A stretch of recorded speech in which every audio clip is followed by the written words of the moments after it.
Hello everyone, myself Falguni Salvi, your social science teacher, and in today's class we read about chapter number 2 in your geography textbook. Hindi medium के बच्चों के लिए ये मैंने video बनाया है। क्लास 7th की ज्योग्राफी की आपकी बुक है जिसका नाम है हमारा पर्यावरण। उसका पार्ट 2 आज हम इस वीडियो में पढ़ेंगे। हमारी पृथ्वी के अंदर। मैं चाहती हूँ कि इस वीडियो के माध्यम से ही या फिर एक वीडियो से ही मैं आपको पूरा चैप्टर समझा दूँ। So we continue with me, like, share and subscribe. तो शुरू करें। हमारी पृथ्वी के अंदर। हमारी पृथ्वी के अंदर मतलब हमारी जो पृथ्वी है जहाँ पर हम रहते हैं। आज आप जिस जगह बैठे हैं या जिस जगह आपके कदम रुके हुए हैं, आपकी वही पृथ्वी है और इस पूरी पृथ्वी के ऊपर ही पूरा विश्व टिका हुआ है। पृथ्वी जो है वो सौरमंडल का एक हिस्सा है और इस पृथ्वी के ऊपर हम रहते हैं क्योंकि पृथ्वी का वातावरण जो है वो हमारे रहने लायक है। दूसरे ग्रहों पर पानी या हवा की कमी के कारण हम वहाँ पर नहीं रह सकते। तो शुरू करते हैं। हमारी पृथ्वी एक गतिशील ग्रह है। हमारी पृथ्वी एक गतिशील ग्रह है मतलब ये हमेशा गति में रहती है, ये हमेशा चलती रहती है बिना रुके। इसके अंदर एवं बाहर निरंतर परिवर्तन होता रहता है। जैसे समय में परिवर्तन होता है, मौसम में परिवर्तन होता है या परिवर्तन ही संसार का नियम है, उसी तरीके से पृथ्वी के अंदर और बाहर लगातार निरंतर परिवर्तन होते रहते हैं। क्या आपने कभी सोचा है कि पृथ्वी के आंतरिक भाग में क्या है? मतलब हम सभी बच्चे हैं, हम सभी के दिमाग में बहुत ज़्यादा जिज्ञासा भरी हुई होती है। तो आपने सोचा तो होगा ही कि जिस पृथ्वी पे हम खड़े हैं इसके अंदर क्या है। आपने कभी ढूंढने की भी प्रयास करा होगा तो आपने देखा होगा कि मिट्टी निकलती है, लेकिन उस मिट्टी के नीचे भी क्या है या ये पृथ्वी अंदर से कैसे दिखती होगी, किन पदार्थों से बनी है। तो आइए शुरू करते हैं। इस चैप्टर में हम यही पढ़ने वाले हैं। अब आप स्क्रीन पर देख सकते हैं, आपका टॉपिक है पृथ्वी का आंतरिक भाग। पृथ्वी का आंतरिक भाग मतलब पृथ्वी के अंदर क्या है। एक प्यास की तरह पृथ्वी भी एक के ऊपर एक संकेंद्री परतों से बनी है। जैसे आपने प्यास को देखा होगा, उसकी परतें एक के बाद एक निकलती ही जाती है, उसी प्रकार से पृथ्वी भी है। पृथ्वी की सतह के सबसे ऊपर परत को परपट्टी कहा जाता है। मतलब जो आपकी पृथ्वी है, जिस पृथ्वी पर आप खड़े हैं, उसकी जो सबसे ऊपर की परत है जिसमें हम खुदाई कर कर के मिट्टी को निकालते हैं, चट्टानों को निकालते हैं, उसे परपट्टी कहा जाता है। इंग्लिश में इसे क्रस्ट कहा जाता है। यह सबसे पतली परत होती है। मतलब सारी परतें, 3 परतें हैं पृथ्वी की पूरी, उनमें सबसे पतली परत जो है वो परपट्टी ही होती है। यह महाद्वीपीय संहति की 35 किलोमीटर, समुद्री सतह में केवल 5 किलोमीटर तक है। अगर आप जहाँ पर खड़े हैं वहाँ से आप खुदाई करें तो धरती के अंदर 35 किलोमीटर तक सिर्फ परपट्टी ही होती है। और समुद्र के अंदर भी जहाँ पर भूमि आ जाती है वहाँ से 5 किलोमीटर की गहराई तक जाया जाए तो वो क्रस्ट मतलब परपट्टी ही है। महाद्वीपीय संहति मुख्य रूप से सिलिका एवं एल्यूमिना जैसे खनिजों से बनी है। महाद्वीप मतलब कॉन्टिनेंट जहाँ पर हम रहते हैं, वहाँ पर मुख्य रूप से कौन कौन सी चीज़ें हैं, कौन कौन से खनिज मिलते हैं इसके अंदर, परपट्टी के अंदर? सिलिका और एल्यूमिना। इसीलिए सिलिका की शुरुआत में सी मतलब एस और आई को लेकर के और एल्यूमिना का ए और एल लेकर के मैं आपको स्क्रीन पर बता रही हूँ, पेन के माध्यम से देखिएगा आप। एस आई ये है सिलिका, ए एल ये है एल्यूमिना। सिलिका और एल्यूमिना को मिला करके बनता है सील। तो आपकी जो परपट्टी है उसके अंदर कौन से खनिज है? सील, इसीलिए इसे सील भी कहा जाता है। इसमें दे रखा है कि महासागर की जो परपट्टी होती है, महासागर मतलब जो समुद्री सतह है, वहाँ की जो परपट्टी है वो किससे मिलकर के बनी हुई होती है? तो वो 2 चीज़ों से मिलकर के बनी होती है। इसमें भी सिलिका तो होता ही है समुद्रों के नीचे की पृथ्वी के अंदर, लेकिन उसमें मैग्नीशियम भी होता है जिसको हम Mg के नाम से जानते हैं। तो इसे सिलिका और मैग्नीशियम दोनों चीज़ें पाई जाती है।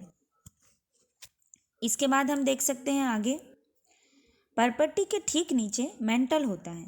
मतलब जिस परपट्टी पे आप खड़े हैं, यहाँ से 35 किलोमीटर तक जाने के बाद जो सतह शुरू होगी वो मेंटल होती है। क्या होती है? मेंटल। इंग्लिश में भी इसे मेंटल ही कहा जाता है, जो 2900 किलोमीटर की गहराई तक फैला होता है। जैसे कि आपकी पृथ्वी है, स्क्रीन पर आप देखिएगा। 1 मिनट। अब आप देखिएगा स्क्रीन पर, ये है आपकी पृथ्वी। इस पृथ्वी के सबसे ऊपर की जो सतह है, अंदर जाते हुए आप यहाँ पर खड़े हैं, इसके ऊपर की जो सतह है जो सिर्फ 35 किलोमीटर तक होती है, वो होती है परपट्टी। इसके बाद 2900 किलोमीटर तक की गहराई में जब आप जाते हैं तो इस पूरी गहराई के अंदर क्या होती है, मेंटल। और इसके अंदर की सतह को क्या कहते हैं, क्रोड। क्या बोला जाता है, क्रोड। आई होप आप थोड़ी बहुत समझे होंगे। इसके बाद इसकी सबसे आंतरिक परत क्रॉड है। नेक्स्ट पेज पे हम आ चुके हैं, जिसकी त्रिज्या लगभग 3500 किलोमीटर है। अगर आप कोई सर्कल ड्रॉ करते हैं और उस सर्कल के बीच के हिस्से से, मतलब जो बीच का केंद्र बिंदु है, वहाँ से सतह तक लाइन खींचते हैं, इसको बोला जाता है त्रिज्या। क्या बोला जाता है, त्रिज्या। तो जो क्रोड होती है, मतलब मान लीजिए ये आपकी पृथ्वी है और इस पृथ्वी के अंदर की सबसे अंदर की जो सतह है, ये बीच का सेंटर है, तो सबसे ऊपर की क्या हो गई, परपट्टी। इसके बाद मेंटल। इसके अंदर की जो सतह है उसे क्रोड कहा जाता है। ये 3500 किलोमीटर की गहराई तक होती है। मतलब यदि आप धरती के अंदर खुदाई करते हैं तो 3500 किलोमीटर तक की फैली होती है। यह मुख्यतः निकल एवं लोहे की बनी होती है तथा इसे नीफे, मतलब निकल और लोहे। देखिए, निकल के लिए शब्द कौन सा उपयोग होता है, Ni, और फेरस के लिए क्या होता है, Fe। तो इन दोनों को मिला दो तो क्या हो गया, नीफे। ठीक है, इसीलिए इसे नीफे भी कहा जाता है, क्योंकि इसके अंदर ये दोनों खनिज पाए जाते हैं। शेल एवं खनिज। अब शेल क्या है और खनिज क्या है। चट्टानें आपने देखी ही होगी, जो धरती के अंदर से निकलती हैं उसे हम शेल बोलते हैं, और धरती के अंदर से और भी ज़रूरी चीज़ें जो निकलती हैं उन्हें हम खनिज बोलते हैं। अब क्या है खनिज या क्या है शेल या ये कैसे बनते हैं, वो हम इस नए टॉपिक में पढ़ेंगे। पृथ्वी की परपट्टी अनेक प्रकार के शैलों से बनी है। पृथ्वी की परपट्टी बनाने वाले खनिज पदार्थों के किसी भी प्राकृतिक पिंड को शैल कहते हैं। हमारी पृथ्वी के ऊपर की जो परपट्टी है उसमें बहुत सारी चट्टानें हैं, मतलब शैल हैं। पृथ्वी की जो परपट्टी है उसको बनाने वाले खनिज पदार्थ जो हैं वो किसी न किसी प्राकृतिक पिंड, मतलब किसी न किसी चट्टान के ही बने हुए होते हैं। शैल मतलब चट्टानें जो हैं वो विभिन्न रंग, आकार एवं गठन की हो सकती हैं। मतलब चट्टानें किसी भी रंग की हो सकती है, किसी भी आकार की हो सकती हैं, और उसके अंदर की जो चीज़ें हैं वो कुछ भी हो सकती हैं। जैसे आप कभी देखते हैं कोई चट्टान लाल रंग की है, कोई भूरे रंग की, कोई पूरी सफ़ेद है, कोई हरी रंग की। मुख्य रूप से शैल 3 प्रकार के होते हैं। अब आप देखिए 3 प्रकार के शैल हैं। पहला है आग्नेय शैल, क्योंकि ये आग से बने होते हैं। क्यों बनते हैं मैं आपको बताऊंगी।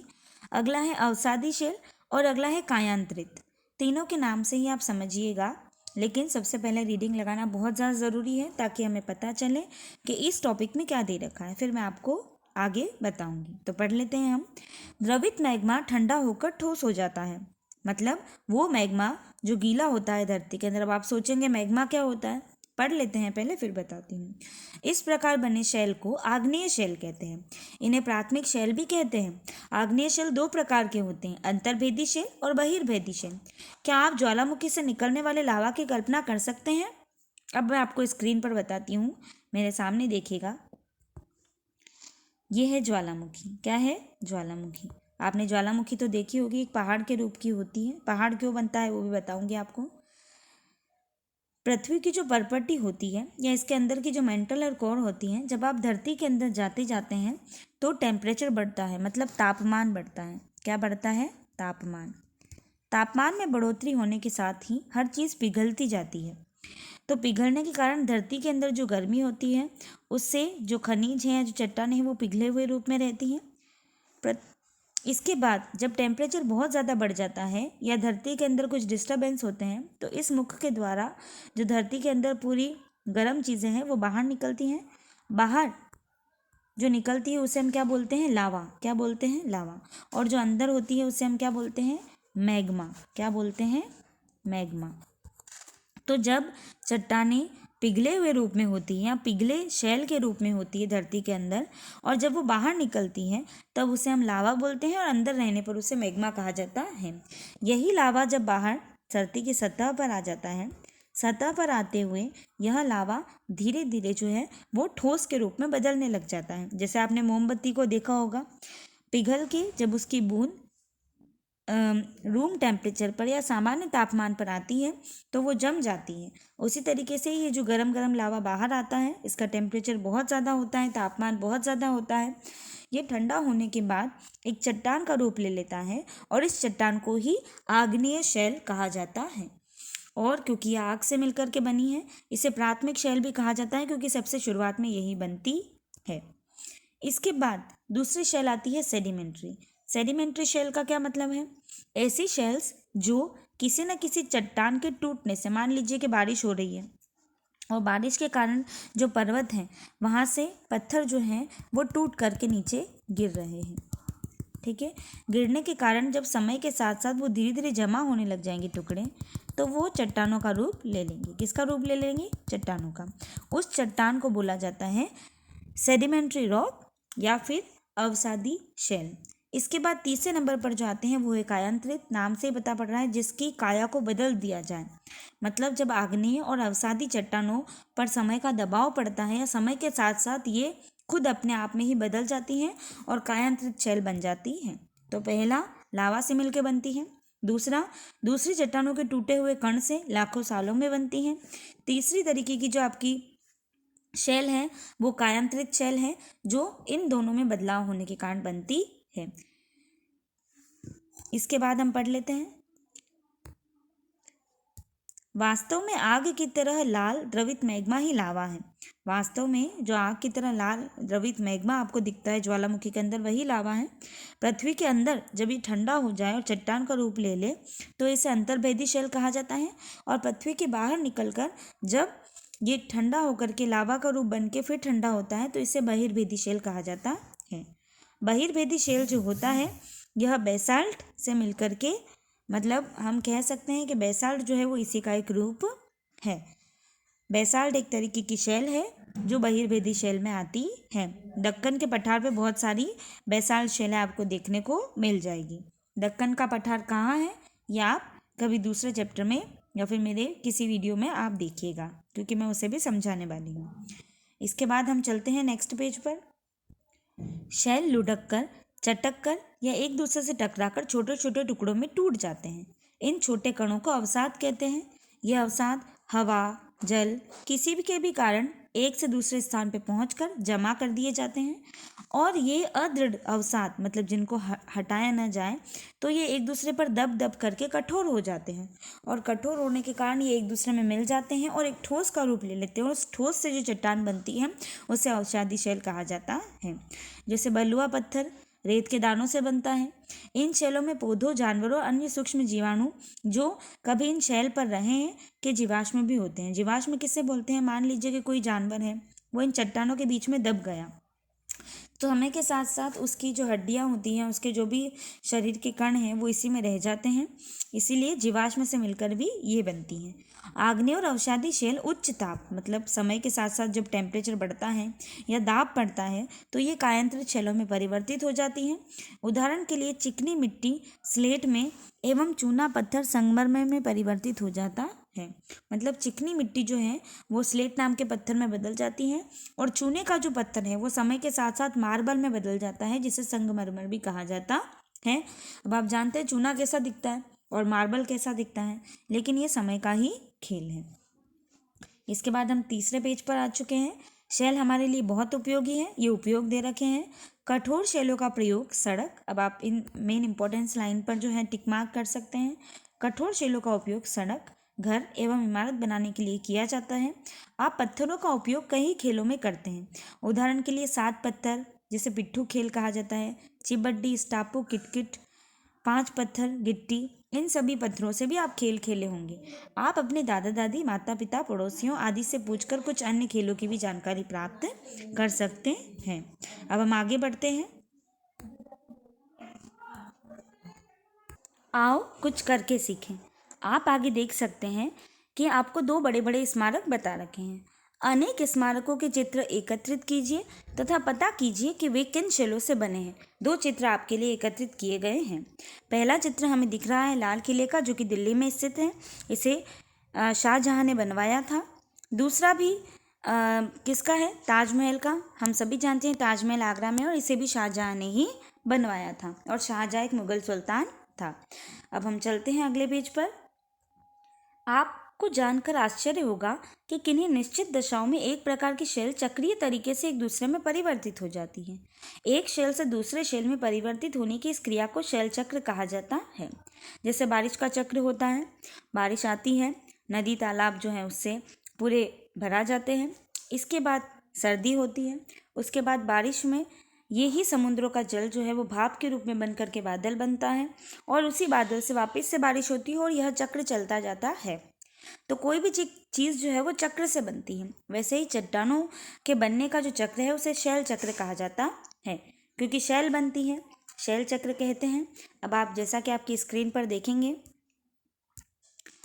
मैग्मा, सबसे पहले देखिए आप अपनी स्क्रीन पर, ये है मैग्मा। मैग्मा मतलब सबसे पहले ज्वालामुखी से जो है वो बाहर निकलेगा, लावा बनेगा।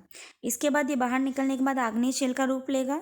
समय के साथ साथ बारिश के कारण ये टुकड़ों में परिवर्तित हो जाएगा। जब ये टुकड़े एक साथ जुड़ जाते हैं तो अवसादी शेल बनेगी, और अवसादी शेल पर ज़्यादा ताप पड़ने के कारण ये अपनी काया बदल लेगी। जैसे चूना पत्थर समय के साथ साथ मार्बल में परिवर्तित हो जाता है, वो कायांतरित शेल का रूप ले लेगी, और इसके बाद यही शेल जो है वो और ज़्यादा गर्मी के कारण पिघलेगी, और पिघलने के कारण ये मैग्मा का रूप लेगी, फिर से ज्वालामुखी, और फिर से ये चीज़ें चलती रहेगी। तो जैसे कि चक्र लगातार घूमता रहता है, वैसे इसमें होने वाली चीज़ें भी लगातार होती ही रहेगी। आई होप आपको समझ में आया होगा। इसके बाद दे रखा है, आप जानते हैं कि द्रवित मैग्मा ठंडा होकर ठोस आग्नेय शेल बन जाता है। ये आग्नेय शेल छोटे छोटे टुकड़ों में टूटकर एक स्थान से दूसरे स्थान पर स्थानांतरित होकर अवसादी शेल का निर्माण करते हैं, और ताप एवं दाब के कारण आग्नेय और अवसादी शेल कायांतरित शेल में बदल जाते हैं। अत्यधिक ताप एवं दाब के कारण कायांतरित शेल पुनः पिघलकर द्रवित मैग्मा में बन जाती है। यह द्रवित मैग्मा पुनः ठंडा होकर ठोस आग्नेय शेल में परिवर्तित हो जाता है। तो समय के साथ साथ हर चीज़ में परिवर्तन होते हैं, उसी तरीके से शेल में परिवर्तन होता है और शेल चक्र बनता है। शेल चक्र आपके लिए बहुत ज़्यादा ज़रूरी है परीक्षा के रूप से, इसीलिए आप इसे समझ लीजिएगा। मैंने समझा तो दिया ही है, रिमेंबर कर लेना मतलब याद कर लेना। शेल विभिन्न खनिजों से बनी होती है, मतलब जो चट्टान है वो बहुत सारे खनिजों से मिलकर बनी होती है। खनिज क्या है? अब खनिज पे हम टिक लगा लेते हैं। खनिज प्राकृतिक रूप से पाए जाने वाले पदार्थ हैं जिनका निश्चित भौतिक गुणधर्म एवं निश्चित रासायनिक मिश्रण होता है। खनिज चट्टान का ही रूप है, लेकिन चट्टान के अंदर कुछ चीज़ है, जैसे कि मान लीजिए सोना है, तांबा है, पीतल है, ये धरती के अंदर से ही निकलते हैं छोटे छोटे कणों के रूप में। फिर जो जिसके साथ जैसा मिलता है उन सभी को एक साथ रखा जाता है और धातु बनाए जाते हैं। खनिज मानव जाति के लिए बहुत ज़्यादा महत्वपूर्ण है। कैसे? कुछ का उपयोग ईंधन की तरह होता है जिसे हम जलाते हैं, जैसे कि कोयला। कोयला जो हम लकड़ी से बनाते हैं वो नहीं, धरती के अंदर से निकलता है वो कोयला। प्राकृतिक गैस जिसे हम नेचुरल गैस कहते हैं, और पेट्रोल। पेट्रोल तो हमारे लिए बहुत ज़्यादा ज़रूरी है क्योंकि परिवहन की चीज़ों में इसे ही डाला जाता है।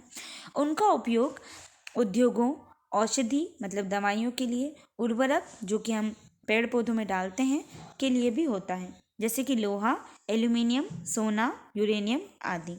तो आपको इनके उदाहरण भी आने चाहिए, जैसे कि लोहा खनिज है, एल्यूमिनियम खनिज है, सोना खनिज है, और यूरेनियम भी एक तरीके का खनिज ही है क्योंकि ये धरती के अंदर चट्टानों से ही निकलते हैं।